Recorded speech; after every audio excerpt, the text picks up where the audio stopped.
You're gaslighting me. So, what is meant by gaslighting? Well, therein I've lies. heard it used so many different ways. Exactly, yes. Therein lies a bit of sometimes unlike a bad Borscht Belt comic, I have a shtick. Yes. One of my shticks is I think people overuse the term gaslighting, not because it's a useless term. On the contrary, I think it's a very useful term.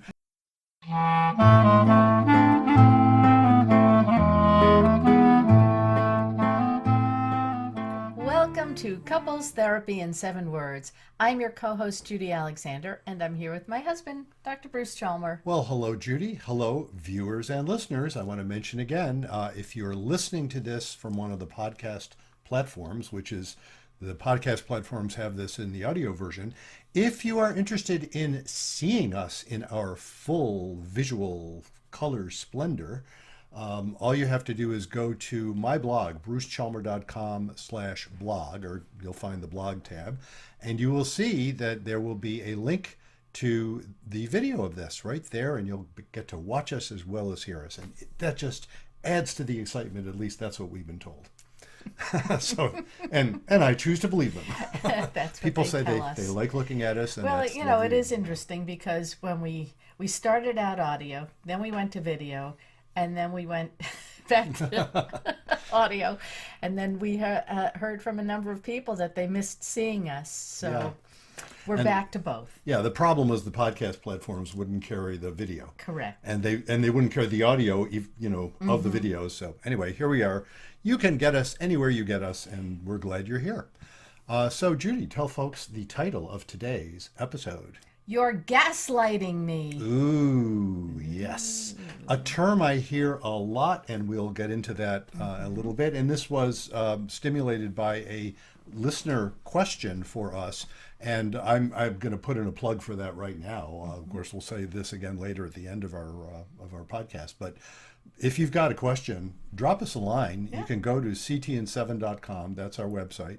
You'll see there's a very easy way. Just push a button on there, and you'll be able to send us a message if you have a question that you'd like us to talk about.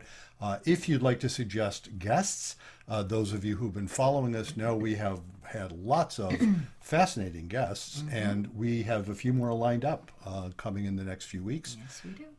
So do drop us a line and suggest yourself or someone else to be a guest. We hope you will do that.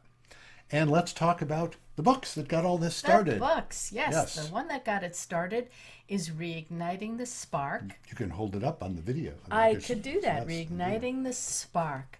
Why stable relationships lose intimacy and how to get it back. And then more recently came out with this book. It's not about communication. Why everything you know about couples therapy is wrong. Indeed. And those are available anywhere books are sold. And I got to put in a plug for a couple other books that I've recently come out with. These are shorter. So, they're like half or less the size of the other books. But one of them is called 7 Words to Jumpstart Your Love Life. And that book is available on Amazon. You can spend whatever the heck I gave as the price for it, $2.99, I think. It's available as a Kindle. I'm going to make that one be a paperback as well. It's a great little book. And I'll give it to you for free if you sign up for my newsletter, folks. So you don't have to spend the money. Just go to brucechalmer.com. And when you do that, you'll see a little box that makes it possible to sign up for my newsletter. And when you do that, you'll get a link for a free version of that one. So you don't have to spend money on that one. There you go. And then very recently, I came out with another one called My Husband Complains About My Cleaning. What do I do? Hint, it's not about cleaning. And that one is for sale on Amazon. And it's in response to so many searches we've discovered of people searching for help with that very issue. Right, and your popular blog post of the same title, right? Exactly. That's how we knew about it, actually. There's so many people coming to that blog post. We saw what the searches were for. Right. This is a big topic out there. Evidently, there's lots of, they're almost all women, it seems like. They're women complaining about their husbands who are complaining about their cleaning. And it's a relational issue. It's a relational. And that book, I go through all my favorite topics. So, and it's, again, it's short and pithy and rather sassy, if I do say so myself. So I hope you'll check that one out as well. So let's get on with today's Let's get on with topic. gaslighting. You're gaslighting me. So, Yeah. what is meant by gaslighting? Well, therein lies. I've heard it used so many different ways. Exactly, yes. Therein lies a bit of a, sometimes on like a bad Borscht Belt comic, I have a shtick, Yes. One of my shticks is I think people overuse the term gaslighting, not because it's a useless term. On the contrary, I think it's a very useful term. And Judy, you are, between us, by far the maven on old movies. You are the folks, if you want to know about old movies, talk to Judy. She's a maven on the subject, and I'm in awe. And since we've been together now for 20 years, I've learned more than I ever knew about old movies. And thank you, Turner Classic Movies, for Yes. making that possible. My favorite rest stop. So tell people about the movie Gaslighting. Well, it's the movie Gaslight. Yes. It was a movie with Ingrid Bergman, Charles Boyer, and a very young Angela Lansbury. And in it, Charles Boyer... 1940s, I think, right? Yes. It was from the 40s, yeah. I think so. I'm pretty sure. He plays rather a rakish sort of fellow who marries Ingrid Bergman because she has some kind of fortune that he knows about. And one of the most beautiful women ever to act on screen, Absolutely. in my humble opinion. Just, and beautiful in all ways. You know what I mean? Just she's striking, Ingrid Bergman. So anyway, yes, go ahead. anyway, so she doesn't know he married her for this fortune. She thinks he loves her as she loves him. And he's going up to a room in the house. And so every time he goes up, the gas light, because it's back in the day when before electricity, the gas light dims. So when she says she's hearing thumping sounds and she sees the gas light going down, he tells her she's imagining things. So basically, he's trying to make her think she's crazy. Yes, and I want to make a distinction. Again, correct me if I because I know you know the movie much better than I do. I think I've seen it once. But he's not merely telling her the things she suspects are wrong. He's actively going about ways, he's like making noises for him to then deny that he's made. Correct. He's trying to drive her crazy. He's trying to make her think she's crazy. Yes, he's trying to make her think that at first it's not crazy. He just wants her to think that she doesn't know what she's talking about. Yes, and that's important in my view of the distinction in terms of how the term is used, because initially he's merely, and look, I say merely, this is not a good thing, it makes it an interesting movie, but at first he is merely trying to lie to her. He's merely trying to cover up what he's doing. Right. But then he sets about deliberately trying to get her to question her own sanity.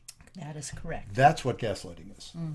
And so often people will use the term gaslighting when what I would claim they mean is lying. Yeah. Or covering up some bad thing that they're doing that they don't want to be discovered. So they'll lie about it, or they'll say, well, no, you're imagining things, but they're not actively setting about to drive someone, to force someone to question their sanity to such an extent. And not to that extent, but it does force you to question what your beliefs are. Yes. And I recognize, look, the reason I get so precious about saying, no, that's not gaslighting, that's lying, is because I think gaslighting is an important concept. And I'll tell you, what I say to folks, when the idea of gaslighting comes up, if somebody's actually doing something akin to what Charles Boyer was doing in that movie, in other words, if I were setting about, if I were not... I hate to put myself in this context, but what the heck? I'll speak in the first person. If I were cheating on you, God forbid, and look, folks, what I've always told Judy is, if I were ever cheating on you, you should take me to a neurologist because it is so foreign. And I'm not making a statement of virtue here. Maybe I'm too afraid. I don't know, but it is so foreign to my concept of who I am that I can't imagine ever doing that. So if I did, it's probably because I'd have a brain tumor or something. The point being, if I were doing something I wanted to conceal from you, and I lied about it, that would be sleazy. Yeah. But it wouldn't be gaslighting. Right. But if I set about saying, okay, I'm going to here's an example I thought of when we were talking about this the other day, and it's probably ridiculous, but it's one that occurred to me, so I'll bet people have done it. If I slipped something into your food, not a poison, but slipped something into your food that made it taste funny, and then said you're crazy, it doesn't taste funny. If I deliberately set about to make you wonder what's the matter with you, that's gaslighting. Yeah. And what I tell folks is, if you have somebody who is deliberately out to make you think you're crazy, as opposed to wanting you to not believe that they're doing something bad because they're lying about it, right? Right. If they're doing that, you're not in territory that involves making a relationship better. Get the hell out ASAP. Yeah, that's abuse. abuse. That's abuse, and look, there's degrees of abuse too, That's dangerous. That's is. like, oh boy, you're dealing with a sociopath. Yeah. Get the hell out. Yeah, those people end up on Dateline. Yeah, exactly. Those are the ones who end up on Dateline. Now, having said that, I want to note I mentioned we have a listener letter we'll get to in a little bit, and she says gaslighting, and I don't want to take away from, she's using gaslighting in the way that I think is the much more common way. Yeah. I'm realizing, I shouldn't be so precious about this. It's a perfectly fine way to use the term. It's how people use the term, right? Right. So she's using gaslighting in a much more common approach. Well, why don't we go ahead and do the letter? Okay. And, yeah, go for it. Okay, so an anonymous writer, we'll call Doris, writes, "My 56-year-old husband does not seem to care about how his flaking on commitments, promises, agreements we made, etc. affects me. Whenever I approach him about a specific issue, he first verbally attacks me, gaslighting. Later, he pulls the 'I'm sorry' card and pouts about being a bad guy, but refuses to address the actual issue I originally brought up. I'm a communicator and don't like sweeping things under the rug. I promise you that I bring them up in a kind, caring way. I'm losing hope and think it will never change." Wow. Yeah. So, my first reaction is my heart goes out to Doris. Mm-hmm. And I will note, as I said earlier, or implied earlier, I hear a lot of this. Yeah. This is a very common issue. That doesn't make it easy, but it's a very common issue. And I'll even say, I don't want to just say, oh, well, your husband's a jerk. Mm-hmm. And it's funny because earlier in my career, that might have been my gut reaction, and it's sort of interesting. It's like being the guy I am and capable of feats of arrogance. Not that women aren't, but I think we men specialize in it in particular ways. I tend to, I went through a period of time where I would bend over backwards to just assume that, well, it's because all guys like me are jerks. And, it's sort of a way of protecting myself against recognizing my own ability to be a jerk, But that doesn't help. No, it doesn't that help her. If she wanted to leave him, she'd leave him. She still could. Mm-hmm. That doesn't help her. Certainly doesn't help him. It doesn't invite him to be involved in solving this problem. So, and I'll sneak in a little plug for that most recent book. My husband complains about my cleaning. I have a whole chapter in there for husbands. Yeah. And it really starts off by saying, look, you are welcome here too. And that's basically what I'm trying to say to couples I work with. You're both welcome in this conversation. If you're having problems, and I don't mean to say that, nobody's to blame. I don't know. Who knows? Maybe somebody is to blame, But you're both welcome here. You're both valid people. I start with that assumption. That, of course, is what I mean by faith. We're all valid people here. Let's work this out. Fair enough. So it's not just that, oh, your husband's a jerk. Yes, it sounds that way. Fair enough. Getting back to gaslighting, she's saying, well, just in the letter, whenever I approach him about a specific issue, he first verbally attacks me, and that's what she's identifying as gaslighting. Right. And I'll extrapolate that a little bit. It's like, okay, what he's saying is, what's the matter with you that you think that? Could be some element of, oh, you're crazy to think that. You're wrong to think that's what I'm doing. Or, even if you're not wrong to think that's what I'm doing, why are you so sensitive about issues like that? Nobody else is. What's the matter with you? That's a classic. Uh-huh. Yeah. Yeah. That particular one, that why are you so sensitive about that? That's not just couples. Can you think of some other? Do you know my favorite context for mentioning that one? Parents. Well, it's true of parents as well. Children. Yeah, but I'm thinking in a much more global scale. That's what racism is. Oh, That's what sexism yeah, I is. was coming up with that. Yeah, well, yeah. Sorry. No, That's okay. That's what It took anti-Semitism me a is. minute, yes. Yeah, it's what white people say to people of color a lot is, why is it always about race? You're so sensitive about race. Oh, everything is about race. Yeah. Of course, the joke among Jews, and we can joke about it. It's like anytime something happens, well, it's anti-Semitism. Oh, well, yes. You know, I can tell this. It's a joke among Jews, but it's a joke that has a basis. We know what anti-Semitism is in ways that non-Jews, and I say this to most of our listeners who I'm sure are likely to be not Jewish, Right. of goodwill, to folks of goodwill, sorry folks, and not sorry. I'm not at all, lucky you. You don't have to know much about anti-Semitism. We have to know about it. I wish I didn't. Right.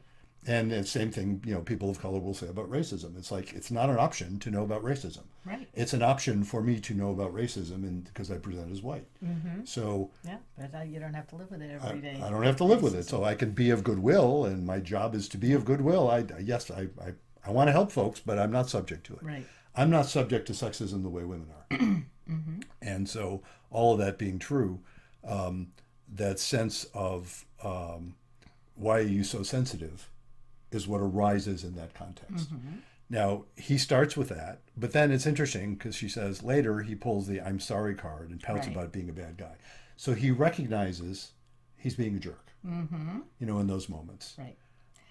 But he doesn't recognize it in the moment. He recognizes it afterwards. Yes. But it seems like they've gotten into this routine where she says something, he immediately verbally attacks her, then he feels bad, then he says he's sorry, but then he won't actually address the actual issue. Well, and notice that what she says, he pouts about being a bad guy, which is essentially a way of deflecting any Right. sort of possibility of working on Exactly. it, And I suppose I'll put in here, if you think about what makes a genuine apology, what makes a genuine apology, I always love this little bit of irony, if I'm going to apologize to you for doing something that I regret, I better feel bad about it. Yeah. If I didn't, I wouldn't apologize, I better feel guilty, because it's like, okay, that's a message to me that says I have violated my own values. I don't want to treat you that way. I don't want to hurt you, of course. And I don't, whatever it is that you're angry or hurt by, I don't want to repeat. All of that is true. So I better feel bad about it. But if I feel, if all I do is come to you and say, I'm a terrible person, you shouldn't have married me, I'm just a terrible person, I am fundamentally failing to address what you need. Yeah. Well, which is, maybe you can address what do you need in those moments if you're the one who's Well, been you don't hurt? want an apology that says, I'm sorry you feel that way. Yeah, which is not an apology. That isn't even saying I feel bad about it. I know. That's saying, I'm sorry you're so sensitive and so Right. weak that you can't manage something that any other person would be able to handle without difficulty, but I guess that's who you are, so I'm sorry you feel bad. I'm sorry you're a jerk. I'm sorry you're a jerk. Yeah, I'm sorry you're oversensitive. Yeah, oh great. Yeah, exactly. But of course, that's not what he's saying there. He's saying, I'm sorry, I'm just a terrible person. Yeah, I'm sorry. I'm a bad guy, and I know it was probably a bad thing that I said, blah, blah, blah. Yeah. And then she'll say, well, why don't, and then who knows? I don't know how, it sounds like nothing's getting solved with the two of Well, them. the problem is, if I really go with what I'm imagining she's talking about here, if I went with, I'm just a terrible guy. I know I'm a terrible guy, so I'm sorry. Right, so how do you address, that like you said, you can it's hear. deflecting. Yeah, that isn't even really an apology. No. It's basically hitting you with, well, that's who I am, so yes, I know it hurt you. Tough, Yeah.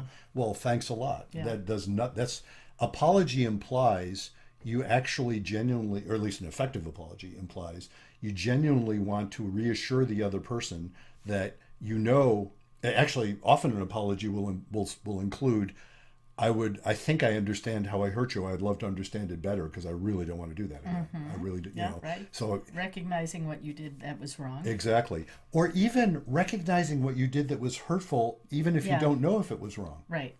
Do you know what I mean? I should have said that. No. Recognizing what you did was hurtful, or at least was what's causing the conflict. Yeah, because that's an interesting one, because then there are those times when I might hurt you and not know that I was going to hurt you, and that I feel bad about that, and come to find out that what I hurt you with was something that, oh my God, I really wish it hadn't hurt you, but it's a choice I would make again. So we should talk about that.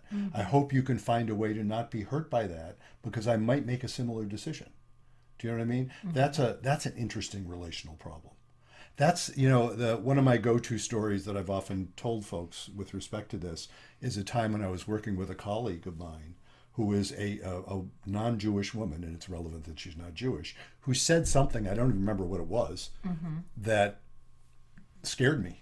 Yeah. It tweaked my Jewish vulnerability in ways she had no clue. And this is a person of goodwill. Again, I'm not talking about a Nazi here. Right. Right. And she did something I so learned from, because here was one of those situations where, even though I'm the guy, I'm the man, she's the woman, I was in the woman's position. Do you know what I mean? I felt at risk, and she didn't know it. And she did an amazing thing, because what she could have said, and what I might have said, she could have said, seriously, you don't think I'm a Nazi or something, right? You do realize I'm not anti-Semitic, right? I mean, she could have said that. Yeah. She didn't say that. You've heard me tell the story. Do you remember what she said? No. Well, I'll tell. Yeah. It's stuck with me, and I tell this to clients a lot, especially the men vis-a-vis women.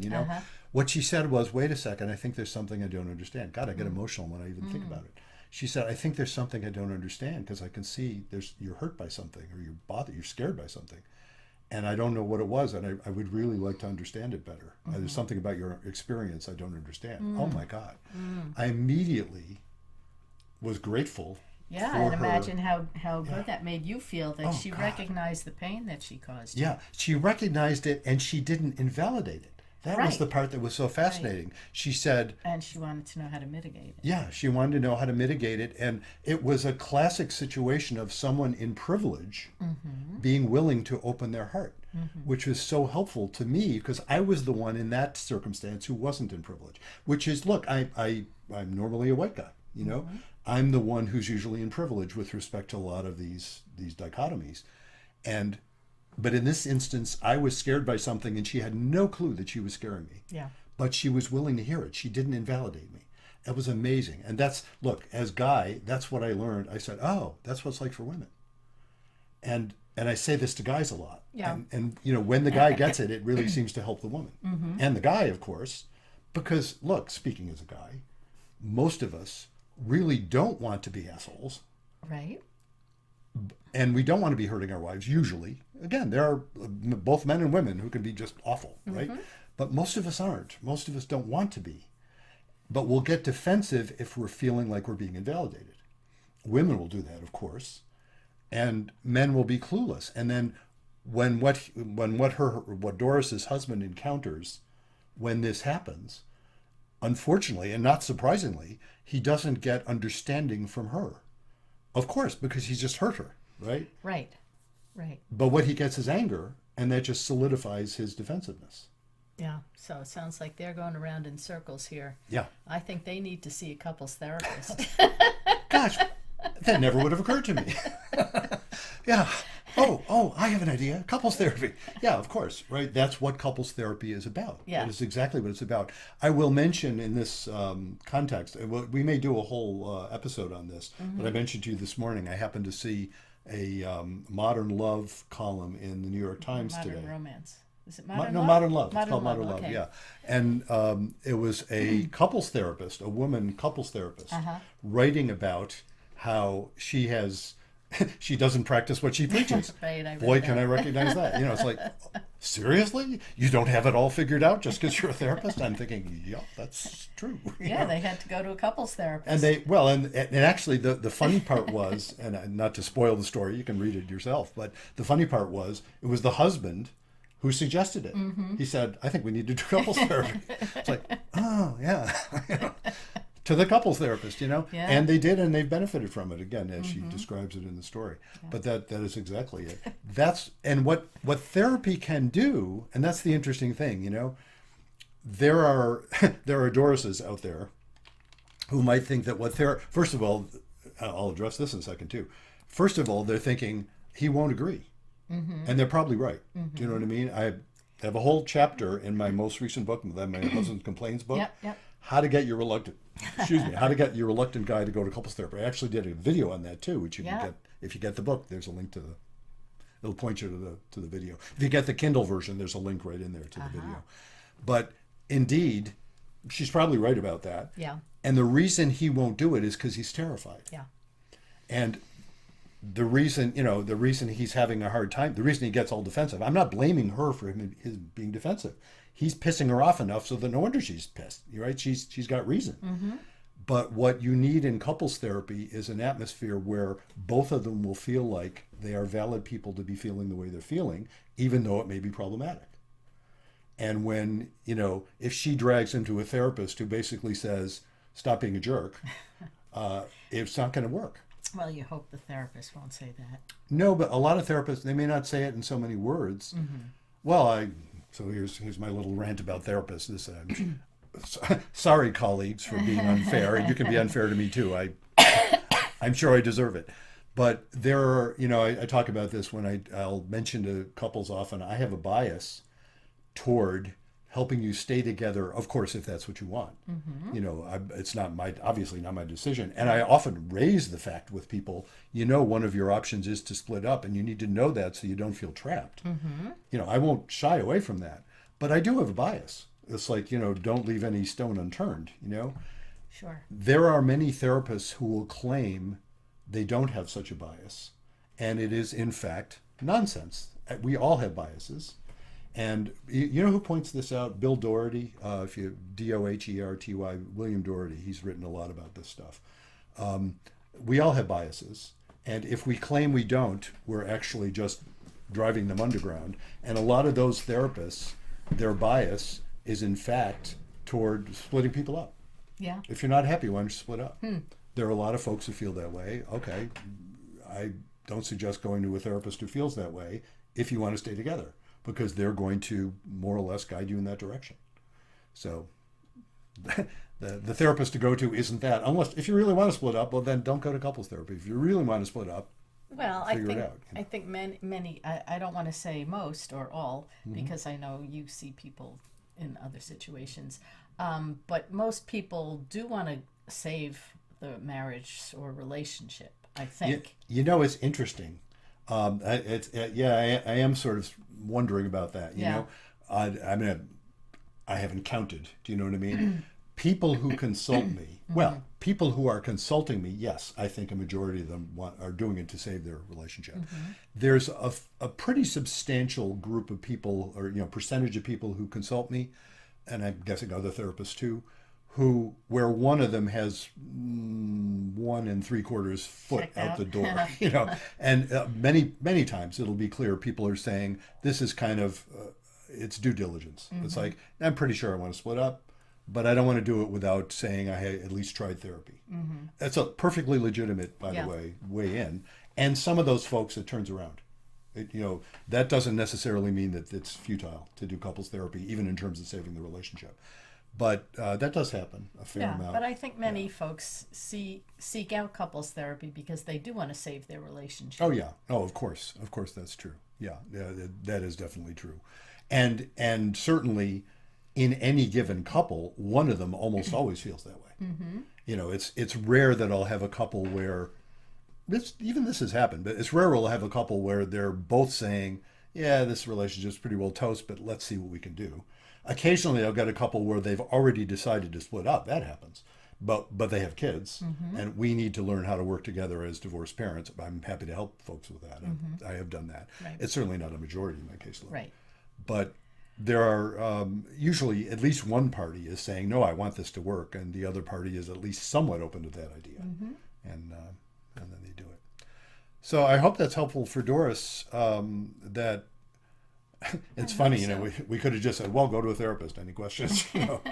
But I think it's that go to a therapist with an understanding that I guess I'm talking to Doris, who's the one who wrote to us. Right. That, yeah, your husband sounds difficult, and I sympathize with how difficult that is for you. He's got his reasons for that too.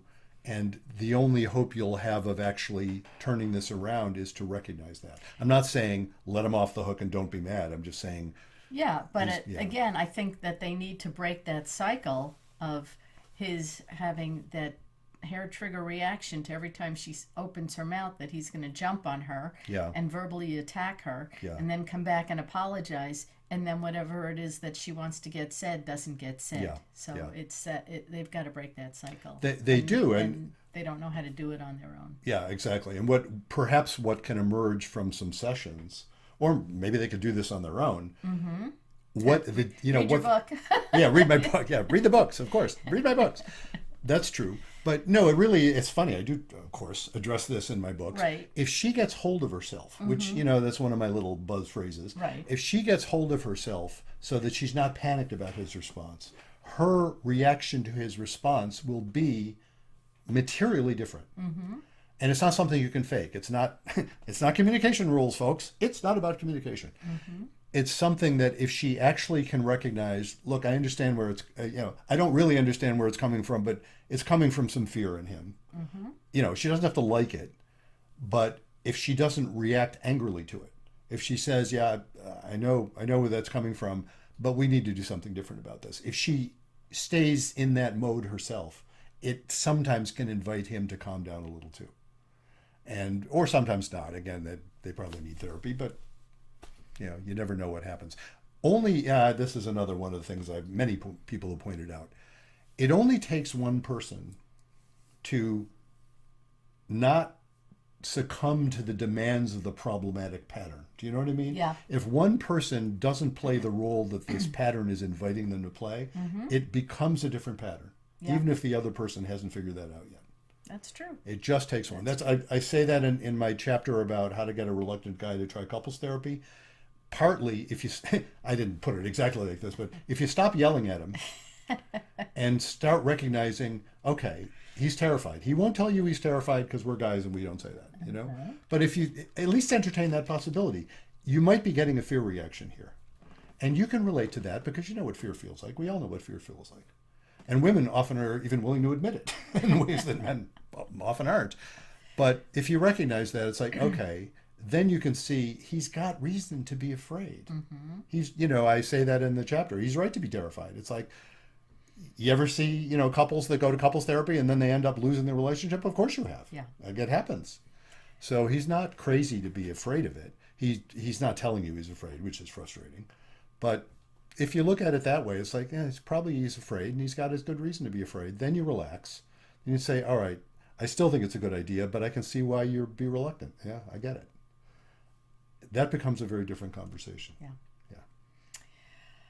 All right. So I hope that has given you some insight, Doris, or whatever your name is. Whatever your name is. Yeah. It's funny. Much of the time, people will write letters and they'll include their name, and we'll change it anyway, just routinely. This time, the person said, prefer not to say when it said name, which I totally respect. So we just invented the name. Yes. We always invent the name, but in this case, it's quite explicit. So we hope that helps you. Yeah. And to our other viewers and listeners out there, if you have a question that you would like us to talk about on the air, as Bruce said earlier, go to our website, ctn7.com, and there's a place where you can send in your letters. And if you'd like to be a guest on the show, or if you'd like to suggest any guests to be on our show, again, you can go to ctn7.com, and there's a tab where you can sign up for all that good stuff. And while we're on the subject of ctn7.com, this would be a nice time to mention our merch. Here we are holding up our beautiful, and for those of you who can't see it, our beautiful Couples Therapy in 7-word mugs in the 15 and 11 ounce sizes. They have our beautiful logo designed by my beautiful wife, on one side, and on the other side, our inspiring message. Be kind, don't panic, and have faith. Which is funny. It's the first time we've actually said those words in that order in this episode today. Be kind, don't panic, and have faith. If you count it up, including and, you get 7 words. Those are the 7 words, the famous 7 words. That's right. So you can get mugs, T-shirts, beautiful tote bags. Yeah, we should. We don't have it handy right now. We should hold up the tote bag. The tote bag is really. If I were gonna buy one thing to give as a gift or have. Yeah. Well, I mean, I like the mugs, it's a nice but bag. the tote bag is really we use that a lot. I do. Yeah. Yeah. So yes, please do that, and don't forget about. I'm sorry. I was going to say, don't forget about signing up for the newsletter. Absolutely. So that you can get the freebie book, the 7 Words to Jumpstart Your Love Life. Yep, that one is you can get absolutely absolutely free. That is a whatever the heck price I put on it value. I think $2.99 or something like that. I didn't put it at a very high price on there because you can get it for free. But the point being, sign up for my newsletter. You get that. It's really it's a nice little booklet. It's again short to the point. Has a bunch of stock photos in there that really I think add to it. I think it does. In full color. And as I say, you get the it's the downloaded version you get for free. I'm not going to give away the paperback version, which I'm going to get set up sometime in the near future. So there will be a paperback available of that. That'll cost you more because it's, after all, on paper. It costs something to print it. And speaking of books, we have It's Not About Communication, Why Everything You Know About Couples Therapy is Wrong is the latest book, and the original, Reigniting the Spark, Why Stable Relationships Lose Intimacy and How to Get It Back. And that's available anywhere books are sold. While we're on the subject, I do want to put out an appeal to our loyal viewers and listeners. Please, if you would do me the favor, especially as the author, of reviewing, at least rating, and maybe reviewing, but at least rating. Give us a 5-star rating, folks. Right. Just the more ratings there are, the better it is. Just in terms of the algorithms that they show it to more people, and then more people get interested in it. So if you would go at the Amazon page is the place to go. Right. Go to the Amazon page for that, and for the books, and just give us a rating while you're there. That would really be helpful. Much appreciated. And if you're a fan and listener who enjoys this podcast, please share us. Again, rate us, follow us, do all those things that people do with podcasts. And so until next time, remember, be kind, don't panic, and have faith.